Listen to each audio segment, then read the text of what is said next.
All right, round one in full swing.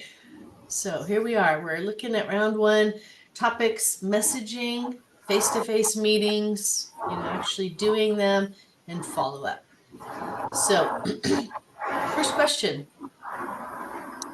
how many of you have your messaging written out as a draft for yourself? Do you have it?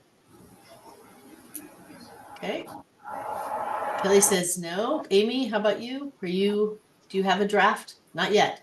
Okay. And Joe, if you want to chime in, you can at any time you want. You're driving, I know, but you can chime in on that. So question is if I put you in groups and put the people that have messaging with the people that don't, those of you that have messaging, are you willing to share it with them? Of course they are. Of course they are. What a stupid question. Sometimes, I think you should have asked it the other way. Who is not Okay, who is not willing to share your messaging with others? Jonathan likes peer pressure questions. All right, so that's what we're going to do. We're going to start out with that. And Jonathan and myself might pop into a room, but the intention is just for you to actually share your messaging. If you've got it written, you can read it or you can practice on them and just share it as if you're talking to them. Okay, we'll do that. Let's see if I can get you into groups, breakout rooms. Of course, I have to sign you manually. So room one, I'm going to put um, Kelly with Lindsay. You're not prayer partners, so that's one group. Okay, I'm going to add a room. I'm going to put Daniel and Tatiana, and I'm going to put Amy, and then Joe. I'm going to put you in that room as well. And actually, Kim, I'm going to stick you. Actually, I'm going to put Kim and Joe together. So we'll add a room there, put Kim and Joe. And just know, Kim, that he's driving, so you can do a one-sided conversation unless, Joe, you can unmute yourself. All right, we're putting everyone in your room, share. I'm going to give you 7 minutes to do that. So take it away. Share your stuff. Jonathan, do you want to go in one of those rooms? I Sure. have to Yeah. put you in. Which room do you want? Oh, just wherever you want to put me is fine. Okay, assign to, I'm going to put you in with Kim because I don't know how Joe's doing there. Okay.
Dang, I put me in there, not you.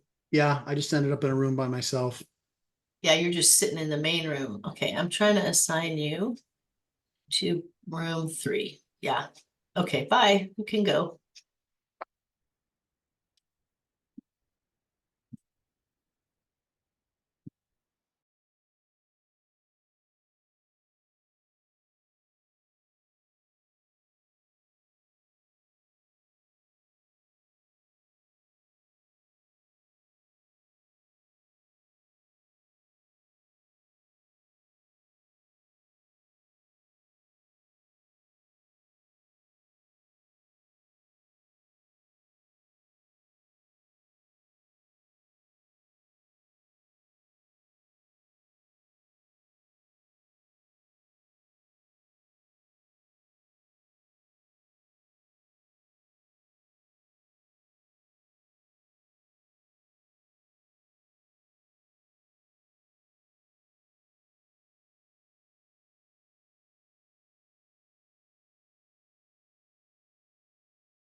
We're the only ones back. I guess we're the only ones in.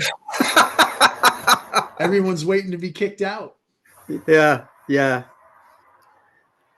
Well, anyway, David Sparks. You know David Sparks at NTS? Why do I know that name? Well, he's at NTS now teaching evangelism practice. Okay. But he's done other stuff. I think he pastored before that in Olathe, and before that, maybe Bethany. He's always pastored big churches.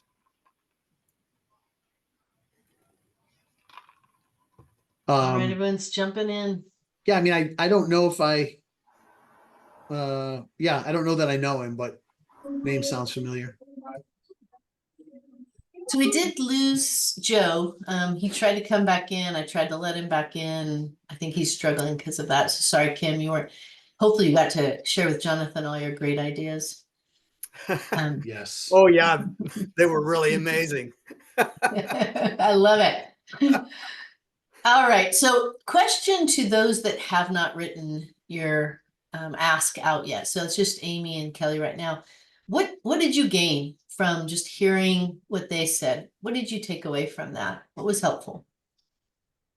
Daniel and Tatiana have some really good verbiage, and they had mentioned, I think the biggest thing is they shared something that you actually shared with them, Heather, was that you have to remember that these donors are already supporters of your organization. So when asking them for that donation, they're already invested. So it's not like you already have to prove yourself, or it's not, it's different than when you're asking like a new donor. So that was one thing that I thought was super valuable that I tend to forget because I just hate asking for money. But that helps because you already know that they're on board. But their verbiage was great. It was very clear and concise. Like it was very invitational. Like, we want to invite you to be a part of this, not just give me your money, but it was invitational it was focused more on the plan and the outcome of the 2,500 than it was the money. It wasn't about the conversation you're having. It's not about money. The conversation you're having is about the work you're doing and inviting them to be a part. This is how you do that. So I thought that was kind of cool. If I can think that's important for me to remember to switch in my head. Mm-hmm. Excellent. Did they tell you that, they were surprised that the people that are already giving to them are really excited about doing this with them? Yeah, they did. They mentioned a failure that they had with somebody and the way they presented it a little bit wrong, but that it was mostly received well. And so, yeah, I think that's pretty cool. Yeah. So I just want to encourage you guys, because these are people that are invested in you. Daniel and Tatiana have been missionaries for 20 some years, and they were talking to people who've been giving for a long time, and they were shocked that they were excited about doing this. So from our perspective, we're afraid to ask for them to do more. But what they found out is not only did they want to give to it, but they actually wanted to help them find new donors as well. So, just to remind us that people want to be engaged. You're giving them an opportunity to do something meaningful. All right. Kelly, what did you get from listening to and talking with Lindsay in that process in your guys' conversation? Yeah, I actually liked her plan of, well, I know we've talked about it here, but first calling to say thank you, and then inviting to a catch up and to present an option, an opportunity. Basically, it will look different for me because I don't have a lot of local donors, so it's it's always going to be a phone call for me. But that was really helpful. Yeah. Yeah, and we had kind of discussed too between Daniel and Tatiana and I, like what are appropriate donors that it would be a phone call versus ones that maybe you should be in person. So I'd be curious to know what you thought about that, Heather. If you can ever get in person, do it. If you can do it, do it. I think, Kelly, you're saying yours are out of town, right? That's why you can't. Sure. But if you can do face-to-face, there is nothing better than face-to-face eyeball over a cup of coffee. Jonathan, comment on that? Would you? Yes. Oops, you're muted. Sorry, I was just saying that's the way to do it. Yeah, absolutely. If that's a possibility, that's the best way to connect, and just continue to build that relationship, invite people to give people that opportunity to be a part of something special. Absolutely. When you're face to face, it doesn't quite feel like you're doing a money ask. You're a relationship. But if you're doing it over online, you can make that relationship still the priority. Sure. Kim, you didn't give a chance to share it necessarily with Joe, and we can't pick on Joe to talk to you about it. But as you guys created your messaging, is there anything specific that you would want to share that you think is really important that hasn't been shared yet? Would you guys, if you're not speaking, would you mind just muting if you can? Sorry, I muted Jonathan. It moved. Sorry, dude. You can unmute yourself. I was trying to mute Amy. Okay, you don't want to hear from me. All right. Okay, go ahead, Kim. Fire away. I don't think that we're doing anything at this point that others haven't talked about. We are focusing on people that already know about us. And so far, I haven't been able to do face-to-faces with some of these initial people, but they were people that I knew were already on board with us.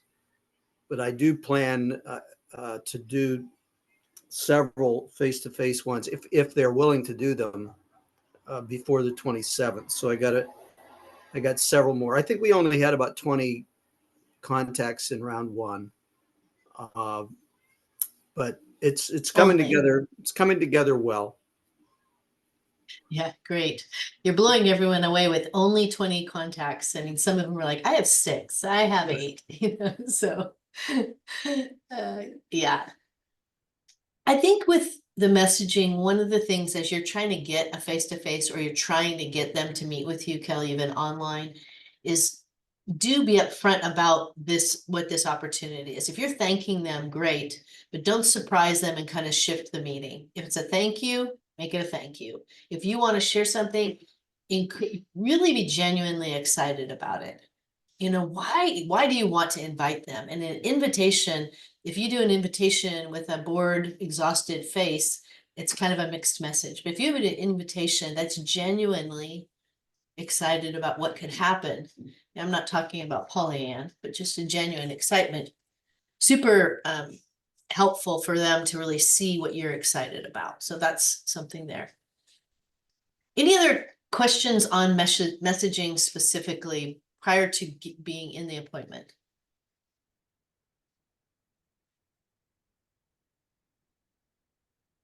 Those of you that have started doing it, anything come up that's kind of like, oh, I don't know what to do with this?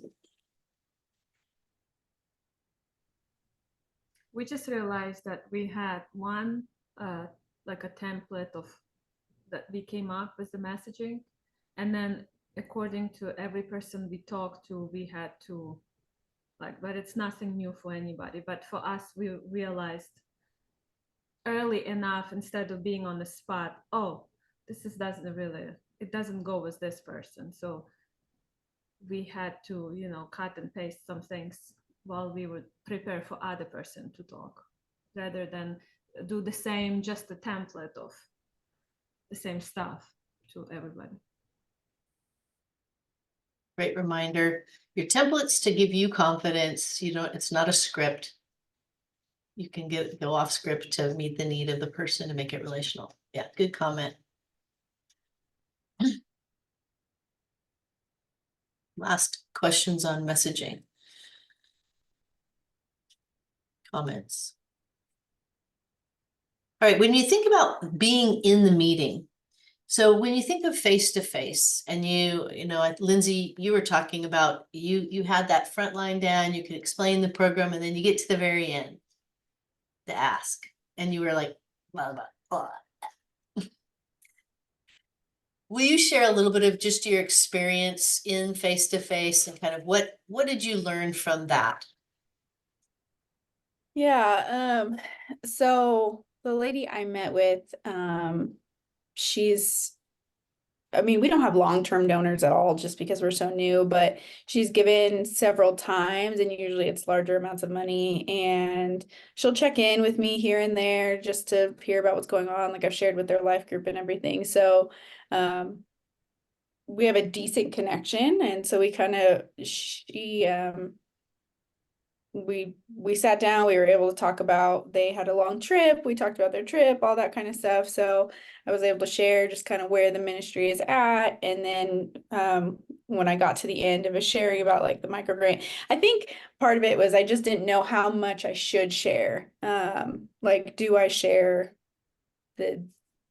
how much about the micro grant program do I share in terms of what we're learning and all of that kind of stuff, and the specific numbers is what I was talking with her about. And so I think I just like panicked a little bit, like, ooh, I don't know how to say this. And what I was saying is she came with a check already. She didn't even know about the micro grant. So when I got to it, she was like, well, we can help with that, and then handed me a check.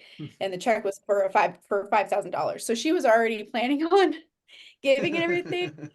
Thankfully, because it was of no credit to me and my ability to ask her for it. So yeah, I have to find a better way to be like, I have no problem being confident in talking about the ministry, where we're at, and the impact that she has helped make. That was a big thing that I kept pushing with her. I was like, this is all so good and so exciting, and we're so thankful, and you helped make that happen. And so thank you for those things. But then getting to the part about, and now we get to be a part of this program, and here's what we're trying to do. It just didn't feel natural or normal or anything like that. So that's the part that I really need to work on and figure out. Well, when she had the check in front of you, did you explain the program and kind of what that's going to accomplish? Were you able to do any of that? Yeah, so I actually explained it all before she pulled Pulled out the check. So yeah, I explained what it was and what we would be doing with it, what it would open up for us and everything. And part of it, I don't think I put specifically in my thing when I sent it to you, Heather, but part of it is bringing on another staff person, which is what this will do for us, is important, because really for our program to be successful, we have to be able to find a way to provide childcare for the women that we're serving. And so we're looking at opening a daycare, and it's a huge venture and everything, but I can't run the program and do everything else and open a daycare. And so I'm like, we've got to hire someone. So I was able to kind of share some of that vision too. And that is helping kind of make the transition too. Like, it's important to have this staff person, because for these women to be successful, they need to be able to work. And in order to be able to work, they need childcare, and childcare is a huge issue here. So just having to kind of nail it down a little bit more to explain the deep impact and the layers of it and everything. So Yeah, So going into- I Go like that though, because right, that's following through on how money's gonna be spent, the difference it's gonna make. Right. The goal is not to just meet a match that's out there, right? The goal is to raise money to help your organization move forward. And so I think talking to potential givers about how you're going to spend the money on the non-consumable side, or adding that next key staff member or something like that, I think that's really significant. You always want to keep that in front of people. That's what they're excited about, is doing that. So you went into that meeting with a goal for 2,500 for round one. You walked out of that with a check for 5,000.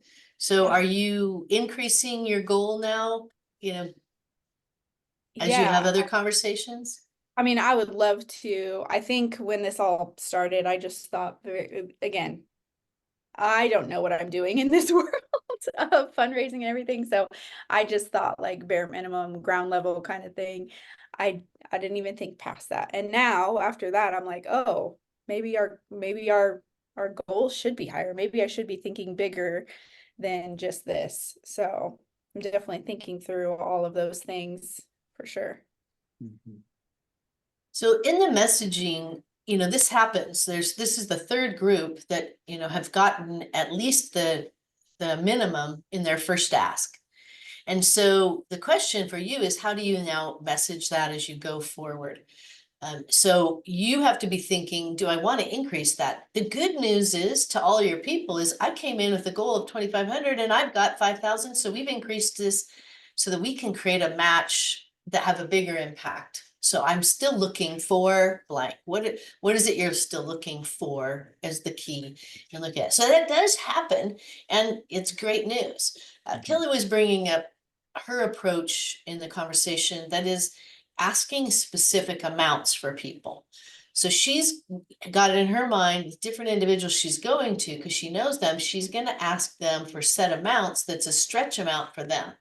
Other people, are you doing that in your ask? Are you considering a direct number you're asking them to consider, and then they can either say yes to that, go higher than that, or lower than that? Anybody taking that approach? I had specific amounts for at least three of the people. The others, I'm going in more with, you've been generous in the past. Could you match that or do a little better? So I'm playing more by ear. But the first, those three would have been 2,500, 1,500, and 1,000. And so I asked specifically for those three. I'm not probably going to do that with the others. Although I told John, the last guy I talked to, I said he could give anything between 300 and 3,000. He didn't even laugh. So that was encouraging. So we'll see where it goes. Donors, we typically under ask what donors can do. And so, but at the same time, it's really helpful to give donors some ideas, something to start with in your mind. So if you do what Kelly did, or what Kim, you're doing, and saying, there's certain people I have a very specific thing in mind, great. Especially as you're praying about it, follow God's leading in that.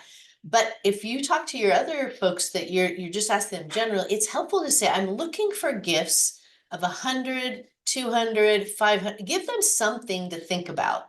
Because if you just give them an open end, they don't know where to think either. So this is kind of like in this relationship, you're helping give them ideas. So if you want a $250, we talk about this pyramid of giving, it's like, what would be your ideal? I'm looking for someone who could give, $2,000, $1,500, $1,000, $500, something that helps them think, oh, that fits me, or no, I can't do that. Because you want them to be thinking about that. Helps the donor if you give them some idea. So in the face-to-face meetings, other concerns. So making your ask is something that you do want to write out, specifically your ask. How are you going to ask it? And then the other thing is follow-up, is saying, when do I need to hear back from you? Our tendency is to just leave it open-ended because we're uncomfortable. But if you say to them, could you pray about that? Would you do that? Would you let me know in the next week? Would you let me know in the next 3 days? Would you mind if I followed up with you, next Monday? But having something that gives them a sense of the time frame and that you need to know, you're still helping drive that to understand what the need is and when you want to know. And the other thing, Yeah, sorry, go Heather. ahead. Sorry. The other thing I would say is, if you can leave them with something in their hand at a one-on-one, I think that can be helpful as well.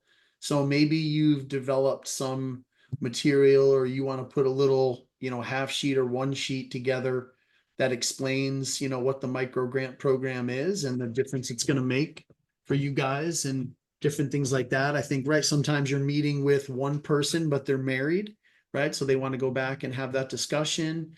Or just something though that they can leave with that reiterates what you shared with them in person, Doesn't have to be anything fancy or special.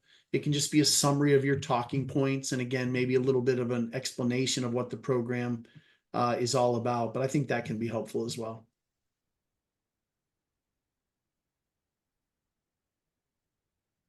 Anybody have set amounts that you're going to ask for specifically besides individuals? You say, I'm looking for a certain amount of size gifts. Anyone have that in your writing or thinking about it? Some donors we give options, and these are options you can give starting, and so we can then match this amount.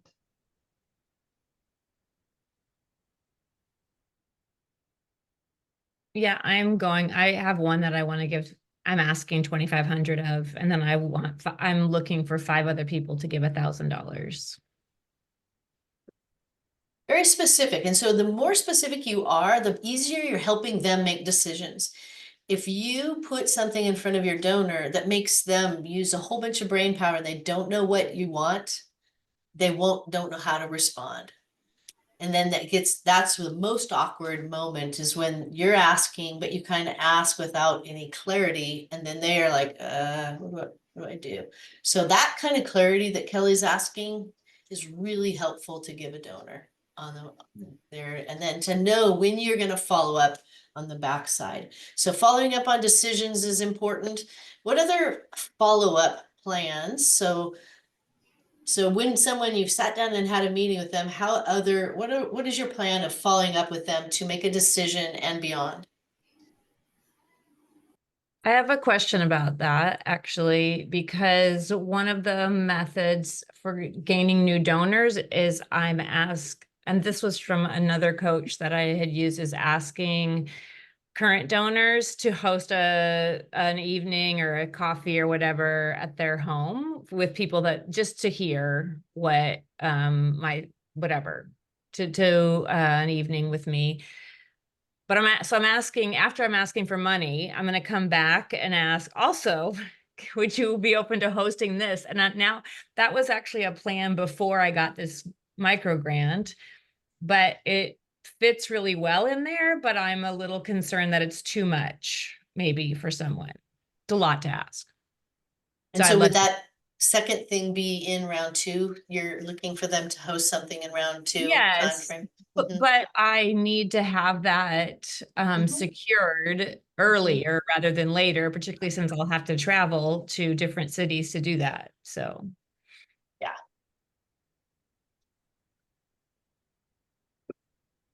I think, Jonathan, you want to weigh in, or do you want? Yeah, I know you're thinking, I'm thinking. Oops, you're muted again. Thank you. Just to clarify, you're talking about the same people who would give to round 1, then hosting an event to help raise money for round 2? yeah, inviting people who haven't heard of which is everyone. Most Yeah. people don't aren't funding me already. So would you invite some, like 5 of your friends? That's Yeah. it. Not like a massive thing. Yeah. But would you be willing to host that at your home? In the context of relationship, right, with those people, I don't think it's too much. I think that you would have a sense of maybe who the right few are that would be open to that. And you know what? You're just giving them an opportunity if that's something that they want to do, and it may not work, for everybody. But I don't think I would hesitate to ask that. So I don't think it's, in fact, the people who are providing money for round 1, right? If you're doing that on, more the down low, personal, more personal asks, those are some of your inner core people, right? So I think it would be natural for some of them to be open to or wanting to host a little event. So I wouldn't hesitate on that at all. But there'll be some people that you may feel a little stronger about. Start with them and see where that goes. But I wouldn't cross it off for sure. I think it could be a cool idea. Yeah. But Mike, in my mind, I would need to do that as follow-up, not at the same time as the original ask, because I don't want to give them, oh, no, we don't want to give money. We just want to do this thing. We just want to do the gathering. Mhm. Or is that an okay way to do that? Because it gives them an out, or it gives them something to do if they don't feel like they can do the actual gift. I could go either way on that. I think again, depending on who it is, if it's a closer relationship and it's a pretty easy conversation, I think you could say, you know, I've got sort of two ways you could really help us move forward. One is to give a financial gift in this range, or if you're having that conversation. And another thing I'd love for you to consider would be this. And so I don't think it would, I think it'd be okay at the same time. But again, you don't want to force that, right? Right. So it depends Feel on who that the out. person is in the relationship and different things like that. But I think that could flow fine. Great. Yeah. Yeah, I think, you know, what I would say to that as well is that it depends upon that relationship that you have. You know your people. And if you are asking them and you want to be clear about round one, you don't want to muddle it with the other. You can go round one, but in your conversation about what this grant is, you say, here's what this, and then I'm going to look for some people to help me with this other, but you can keep your ask around round one, but you could kind of tee up the need. So you can do it, Jonathan, he just gave a really good example of how to do that. I've got two ways. That's an option. You know your people, watch their eyes, you know, their body language is going to tell you whether or not the ask is enough for you. You're going to get that feel. Or you can say, I've got two ways to do that. Or you can tee up one, make sure they're aware you're trying to do this other thing, and then follow up with that. I'd say one thing to really do with round one people is once they've done it, you should be excited about that, what they've done and what they're committed to, and then update them about all of round one. So like if you get another group that's, you know, to Lindsay, your example, to this lady, if you have somebody that's going to do 500, then you have another conversation, it's another 250, at the end of that week, write all of them and say, look where we are at a we thing, because you've invited them to the back end of creating a match. So it is a we, and helping people get excited about where we are at. You can also say, I've got two more conversations. Just pray that, you know, God leads people, and, you know, we'll see what happens.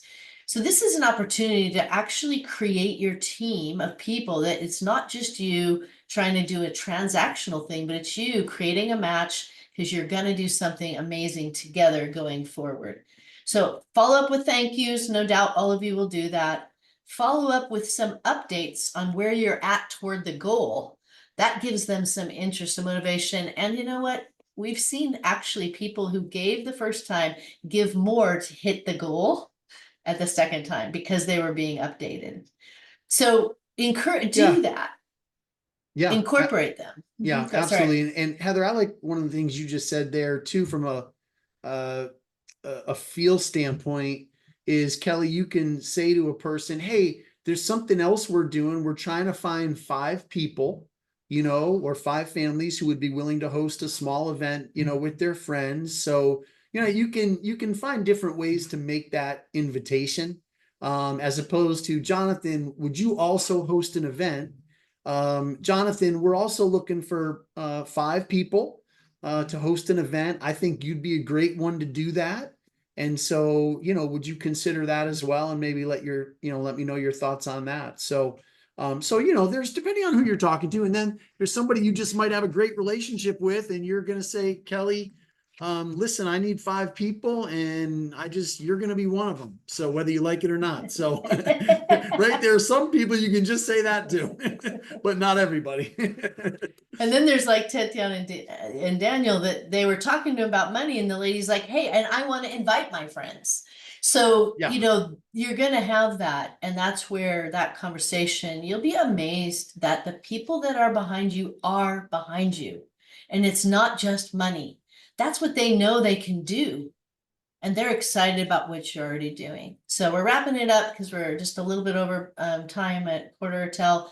But don't hesitate to keep asking questions. Those of you that have your messaging, if you are interested, if you're willing to upload, well, you'd have to send it to me, your messaging, and I can upload it into our shared folder. People can take a look at it. Doesn't mean it has to be perfect, but it's like Tatiana said, it's your template. It's not your script. You don't have to say it word for word, but it helps you think through that process. So if you are willing to share it, send it to me and I'll upload it so others can also look at that as well. And if you've got some of that messaging already on your website or different things like that, feel free to just share, you know, a link to your website too, or pop it in the chat right now, or send it to Heather or me, and we'll send it to the rest of the group. So however you want to get stuff out there. So Excellent. Great. Well, because you have taken the step and you got $5,000 already, Lindsay, you want to pray for all of us just in this season? Because yeah, we'd love it. And just Lindsay, just as you do that, just a quick word. I sent out an email.